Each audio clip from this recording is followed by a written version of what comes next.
6월 25일 화요일 기도를 돕는 그 사랑 매일 묵상. 오늘은 시편 51편 1절에서 9절입니다. 시편 51편은 좀 유명한 시죠. 다윗이 우리아의 아내 밧세바와 동침하고 나단 선지자를 통해서 회개를 경험할 때 쓴 시입니다. 그러니까 다윗이 이제 전쟁이 시작됐는데 전쟁에 나가지 않고 궁에 있다가 목욕하는 여인을 발견하고 그 여인을 불러와서 동침합니다. 근데 자기의 신복이었던 우리아의 아내였죠. 그래서 그 죄를 감추기 위해서 우리아를 죽이고 또 이 밧세바를 취하는 그 장면에서 하나님이 나단 선지자를 통해서 다윗을 책망하고 그것을 회개하는 시를 다윗이 쓴 것입니다. 그래서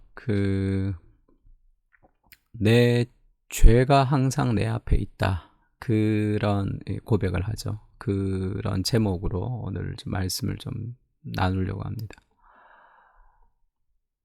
첫 번째 우리가 살펴볼 것은 죄라는 것은 하나님을 향한 반역이라는 거죠. 그냥 우리가 죄를 짓는 것은 단순히 죄가 좋아서 죄를 짓는 게 아니라 죄를 짓는 것 자체는 하나님을 향한 반역이죠. 그 인간의 본성입니다.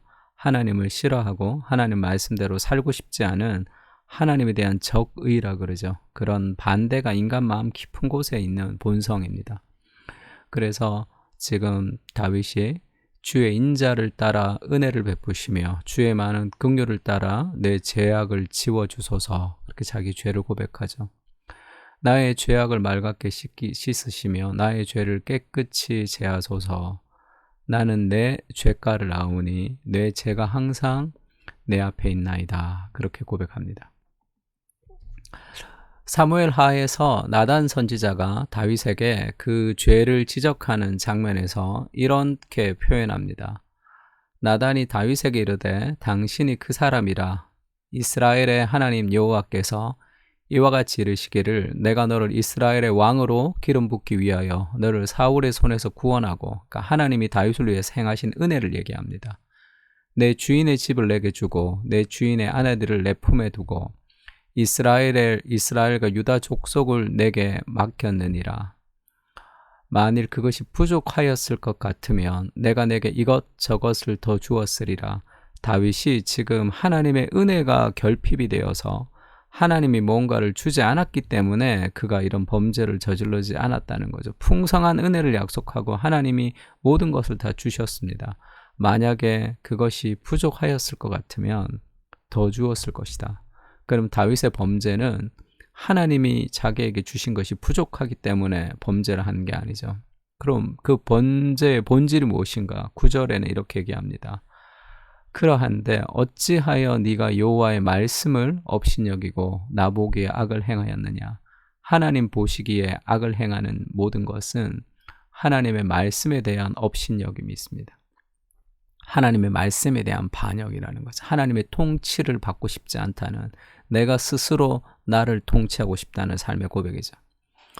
그래서 우리아를 죽이고 그의 아내를 빼앗아서 자신의 아내로 삼는 이 일들이 하나님의 말씀을 업신여기는 것이다. 모든 죄는 하나님을 향한 반역입니다. 그래서 지금 이 죄를, 레위기에도 죄를 저지를 때 다른 사람에게 배상을 하는 속건제 같은 경우에도 다른 사람의 배상을 하지만 또 제사를 드리죠. 그러니까 모든 죄는 하나님을 향한 죄입니다. 그래서 그 4절에 보면 내가 주께만 범죄하여 주의 목전에 악을 행하였나이다, 이렇게 얘기할 때 내가 사람에게 범죄 안 했고 하나님께만 했다는 뜻이 아니라 모든 범죄는 하나님 앞에 반역, 하나님 앞에 범죄다라는 것을 얘기하고 있습니다. 두 번째는 인간 존재의 죄성을 회개하라라는 건데요. 5절에 보면 내가 죄악 중에 출생하였으며 어머니가 죄 중에서 나를 잉태하였나이다, 이렇게 고백합니다. 다윗이 이 밧세바를 범하고 우리아를 죽였던 이 사건을 가지고 하나님 앞에 회개하면서 얼마나 후회했을까요? 죄를 짓고 나서. 그러면 대부분의 사람들은 이 죄를 내가 안 지었더라면 얼마나 좋았을까? 내가 그때 그런 행동을 하지 않았더라면 얼마나 좋았을까? 이런 생각하겠죠.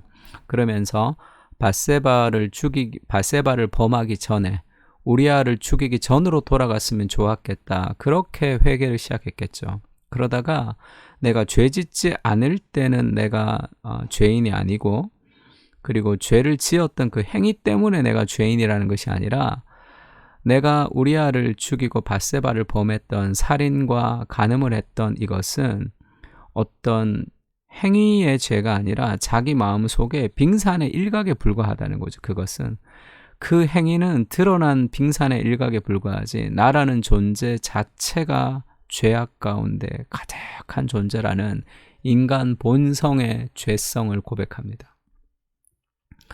그래서 내가 죄악 중에 출생하였으며 라고 얘기하는 것은 내가 엄마 뱃속에 있을 때부터 나는 죄인이었다는 고백이죠. 그러니까 내가 우리아의 사건이 없을 때, 밧세바의 사건이 없을 때 과거로 돌아가면 내가 깨끗한 사람이 되는 것이 아니라 그것은 빙산의 일각에 불과했고 그건 드러나는 것에 불과했고, 나라는 존재는 이 돌아갈 수 있는 곳이 없는 철저한 죄인이고 죄 중에 태어났고 뿌리 깊은 죄를 내가 뺄 수 없는 그런 완전한 타락한 존재라는 인간 존재의 본성에 대한 회개까지 나아가고 있습니다. 나라는 존재가 이 어떤 선도 이룰 수 없는 죄인이라는 그 본성의 고백, 이것이 진정한 회개죠. 어떤 하나의 사건에 대한 내가 이걸 잘못했습니다, 그것만 없으면 깨끗한 사람이 아니라 존재가 죄인이라는 고백입니다.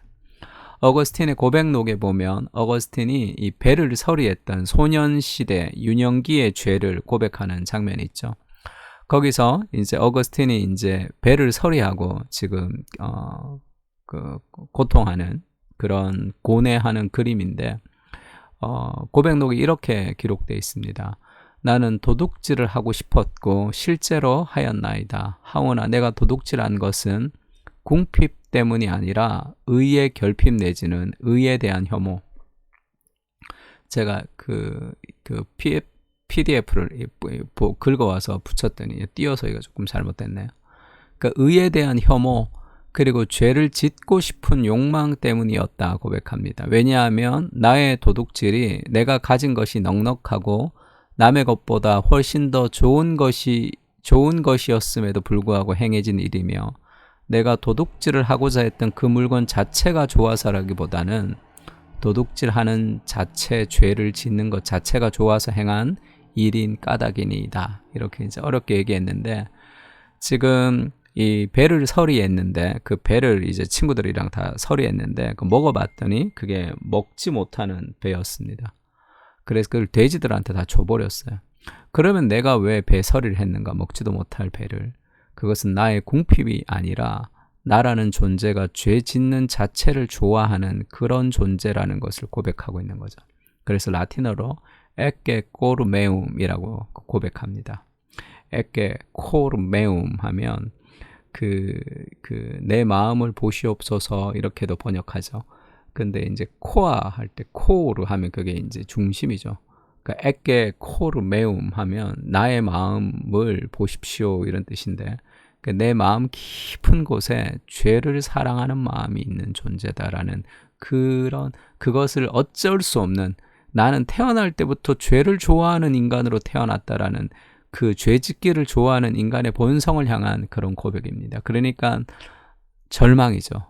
그런 인간의 존재에 대한 절망을 합니다. 그러니까 누구에게 기도할 수밖에 없냐 하면 내가 나를 개선시킬 수 없는 거죠. 내가 노력하면 나는 잘 될 수 있을 거야. 나는 이렇게 조금 더 열심히 하면 나는 할 수 있을 거야. 그렇게 자기를 고백하는 게 아닙니다. 나는 그 죄를 해결할 수 없는 완전한 절망적인 존재라는 자기의 존재적 회개, 그것이 오로지 하나님의 은혜만을 간구할 수밖에 없는 거죠. 그래서 하나님의 은혜에 나아갑니다. 그거 외에는 내 인생에 어떤 해답도 이루어질 수 없죠.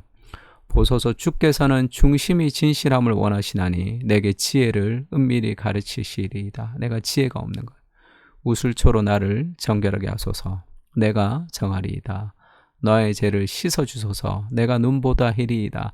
하나님이 나의 죄를 씻어주지 않으시면 스스로 해결할 수 없는 절망의 존재입니다. 내게 즐겁고 기쁜 소리를 들려주시사 주께서 꺾으신 뼈들로도 즐거워하게 하소서. 주의 얼굴을 내 죄에서 돌이키시고 내 모든 죄악을 지어주소서. 그렇게 하나님께만 나아가는 거죠. 예레미야 13장에도 이런 말씀이 있죠. 굿수인이 그 피부를, 흑인이 그 검은 피부를, 표범이 그 반점을 변하게 할 수 있느냐. 만약에 그럴 수 있으면 내가 너희도 선을 행할 수 있다고 믿어줄게. 이렇게 얘기하죠. 인간은 굿수인이 피부를, 표범이 반점을 변하게 할 수 없는 것처럼 악에 익숙한 우리는 악을 버리고 죄를 좋아하는 마음을 버릴 수 없는 존재다. 그렇게 얘기합니다.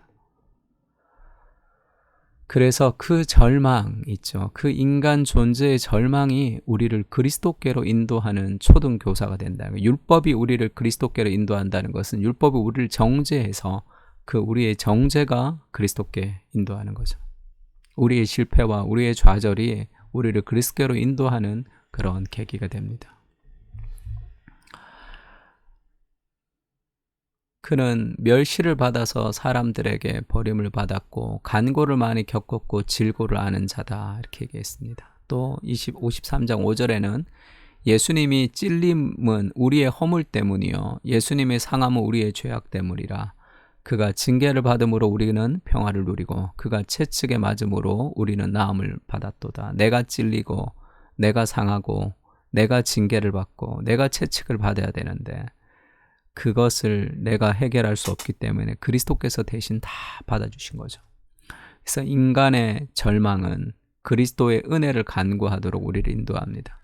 하나님, 내 속에 어떤 것도 선한 것이 없습니다. 오직 은혜만을 간구합니다. 그렇게 그리스도의 은혜를 간구하고 그 은혜가 지금 내게 있음을 감사하고 그렇게 우리가 이 하루를 시작했으면 좋겠습니다.